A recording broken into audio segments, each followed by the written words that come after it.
জানিয়ে দেব সর্বশেষ আপডেট বাংলা সংবাদ। শুরুতেই শিরোনাম।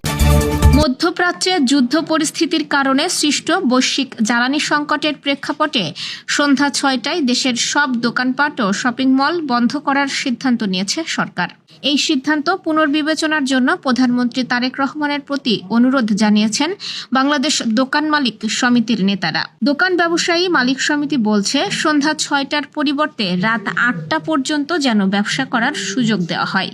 প্রয়োজনে তারা সকাল ৯টার পরিবর্তে সকাল ১১টায় দোকানপাট খুলতে চান। বাংলাদেশ দোকান ব্যবসায়ী মালিক সমিতির সভাপতি নাজমুল হাসান মাহমুদ ও সাধারণ সম্পাদক আরিফুর রহমানের যৌথ স্বাক্ষরে গণমাধ্যমে পাঠানো এক সংবাদ বিজ্ঞপ্তিতে দোকানপাট খোলা রাখার বিষয়টি পূর্ণ বিবেচনার অনুরোধ জানানো হয়।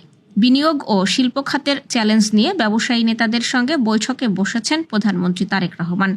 তেজগাঁওয়ে প্রধানমন্ত্রীর কার্যালয়ে অনুষ্ঠিত এ সভায় অর্থনীতি ও নীতিগত বিষয় নিয়ে গুরুত্বপূর্ণ আলোচনা চলছে। তেল নিতে পেট্রোল পাম্পগুলোতে গাড়ির দীর্ঘ সারি কমছেই না। অনেক পাম্পে তেল না থাকায় যে পাম্পে তেল আছে সেখানে বেড়েছে চাপ। আজ সরকারি ছুটির দিন, ভোর থেকেই তেল নিতে সিরিয়াল দেন গ্রাহকরা। তবে তেল পেতে সময় লাগছে ২ থেকে ৩ ঘন্টারও বেশি। অভিযোগ রয়েছে, তেল দিতে সময় নিচ্ছে পাম্প কর্তৃপক্ষ, ফলে ভোগান্তি বেড়েছে। সঙ্গে চাহিদার মতো তেল না দেওয়ারও অভিযোগ তো আছেই। তবে শত অভিযোগ থাকার পরও তেল পেলে কিছুটা স্বস্তি মেলে গ্রাহকদের। পাম্প কর্তৃপক্ষ বলছে, সব পাম্পে তেল না থাকায় ভিড়ের কারণে এমনটি হচ্ছে। এদিকে জ্বালানি সংকট মোকাবেলায় সরকারি অফিস টাইম কমানো, সন্ধ্যার পর মার্কেট বন্ধ সহ সরকারের পক্ষ থেকে নেওয়া হয়েছে নানা উদ্যোগ। মধ্যপ্রাচ্যের সংঘাতের প্রভাবে দেশে ফিরে আটকে পড়া প্রবাসী কর্মীদের ভিসা সংক্রান্ত জটিলতা নিরসনে উদ্যোগ নিয়েছে সরকার। প্রয়োজন অনুযায়ী তাদের ভিসার মেয়াদ বাড়ানো হবে বলে আশ্বস্ত করেছেন পররাষ্ট্র প্রতিমন্ত্রী শামা ওবায়েদ ইসলাম। শুক্রবার হযরত শাহজালাল আন্তর্জাতিক বিমানবন্দরে বাহরাইনে নিহত বাংলাদেশি কর্মী এস.এম. তারেকের মরদেহ গ্রহণ শেষে সাংবাদিকদের সঙ্গে আলাপকালে তিনি এ তথ্য জানান।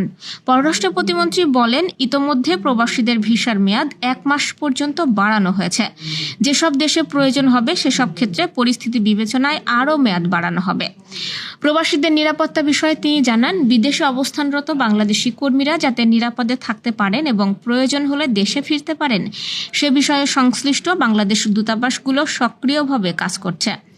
মধ্যপ্রাচ্যে নিহত বাংলাদেশিদের মরদেহ দেশে আনার বিষয়ে তিনি বলেন, এখনো পর্যন্ত ৬ জনের মধ্যে ৩ জনের মরদেহ দেশে আনা হয়েছে। বাকি মরদেহগুলো দ্রুত দেশে ফিরিয়ে আনার জন্য পররাষ্ট্র মন্ত্রণালয় কাজ করছে।